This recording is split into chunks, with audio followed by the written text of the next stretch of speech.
Then there'd be a hum, and the hum would get louder and louder, and to the point where it broke apart everything that I was or knew. It was just this, it just got louder and louder until you just had to surrender to the sound. And then you were there. I would get a warm, full feeling, a golden feeling in my chest before it went to my head. And I'd feel this warm rod, about 1.5 inches in diameter, start growing up inside my central channel. It would come up and sort of slow, warm up my chest, go up through my head, and slow down and put tremendous pressure in my sinuses behind my eyes, and slow down. Start to grow and distend the skin behind my forehead about 1 inch, behind my hairline. And when it had, I was afraid it was gonna pop my skin a few times because it was a very physical feeling. About 1.5 inches, 2 inches above my skull, when it popped through there, then the psychedelic trip would start. I thought I died. I saw the white clouds, the Renaissance white fluffy clouds with the gods and the angels and all that stuff is what I saw. I thought I was dying and going out, but I did take a quick look at Cindy and a quick look at Rick because I had my eyes open, and they were both there watching, looking very calm. And I go, oh, that's really good news. My body looks fine.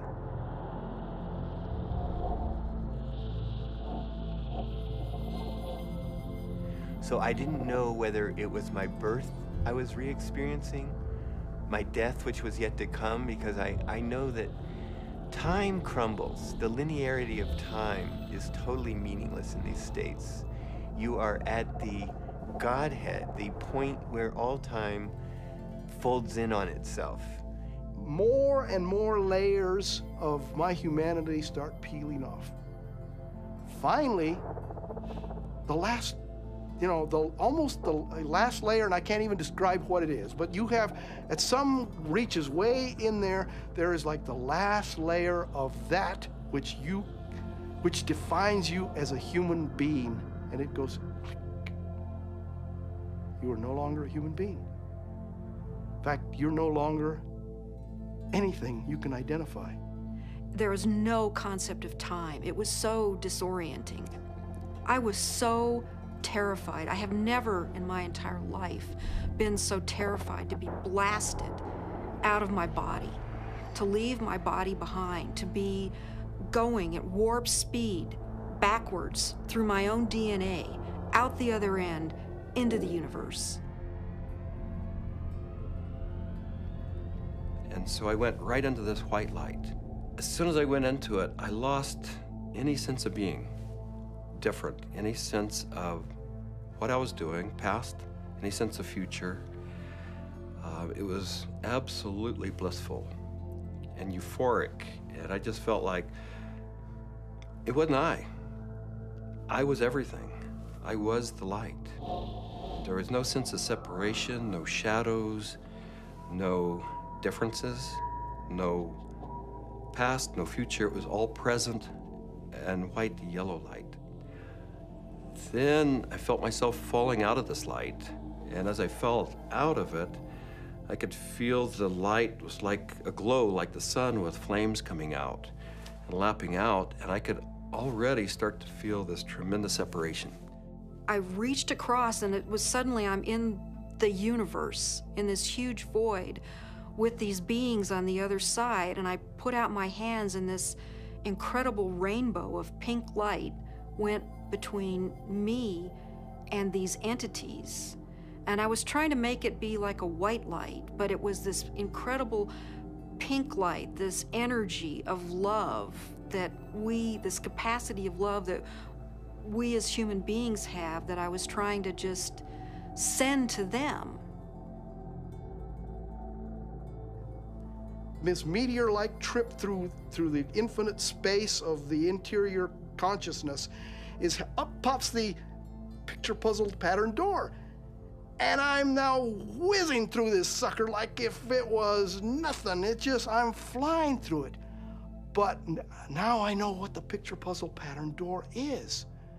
The picture puzzle pattern door is the farthest reaches of your humanity. This is the doorway into what defines you as a human being. When you go past that, you stop being human to a degree, and the further you get past this point, the further away you go from being a human being. But right here, this picture puzzle pattern door is everything. It's everything. It's what defines you as a human being. This picture puzzle pattern door is you. This is like the actual core of where all of reality is emanating from. This is where meaning comes from. Symbols were pouring out. They were intertwined. Every symbol and letter and in every language was pouring out of this point. And I looked around at my environment and I was trying to absorb everything, to understand, but there were all of these machines or structures or things that I had never seen before, that I had no idea what they were. I was like a caveman in a computer lab. I didn't have any idea, but I knew in my intellectual awareness that this was a very advanced civilization or life forms or whatever they were. They were so far advanced from what we know here on Earth. There's one state I call it the hobby horses, and they're interlocking, reticulating, vibrating hobby horses. And I use that's what they seem like to me. They interlock and they form a visual pattern that seems infinite in scape. And then you're on the inside, outside, inside, every side. And so it's less possible to use, words sort of start to escape you. The texture of the space was very much like an animated Mexican tile. It seemed to be hyper vivid in color, in a Technicolor sense, but also very clay-like and earth, like with an earthen, pointing towards earth, but not really being of earth. And there was no I. There was just a sense of a witness being suspended in this incredible vaulted space, like a cathedral made out of stained glass of all imaginable colors, unbelievable brilliance and saturation of color. Just this amazing pattern in this dome, this gigantic dome. It felt like the size of of a small planet. And there were these winged beings. I don't remember exactly what they looked, but were like angels, something like angels, that were majestically kind of flying through the space. But there was something about the quality of how they were flying that was unique. I'd never seen anything like it. It was like, I don't know, the sense of another realm that was there. My sense was at some point, there was this implicit sense, this is the divine realm. This is the divine realm. And it was not like a thought, but it was like this implicit kind of grokking recognition. It was all very, very impersonal until I got to the space where I realized that I was in the area where souls await rebirth. And I was there, and I had been there so many times before. I recognized it, and this incredible transcendent peace came over me. I have never in my life ever felt such peace. Everything was stripped away. Every hope, every fear, every attachment to the material world was completely stripped out of me. I was free to just be the essence of a soul. After the medicine wore off, there is that familiar sensation of kind of coming back into the body. And I do remember that. That was part of almost all of those experiences of kind of coalescing back into sensory awareness and a sense of having a body and of that becoming a little more substantial, and then say, oh yeah, here I am, and I live in a body and I'm okay.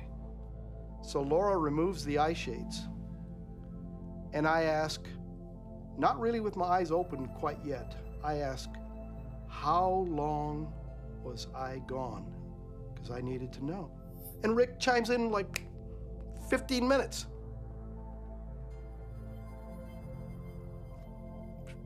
For a moment, I'm shocked. I'm like, you know, mind, you know, has to try to catch up, because now the whole cognitive dissonance of the experience has to catch up.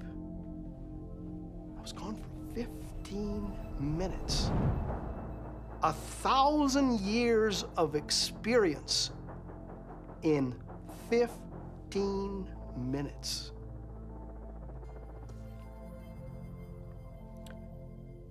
Well, to say the least, it was profound. It was profound.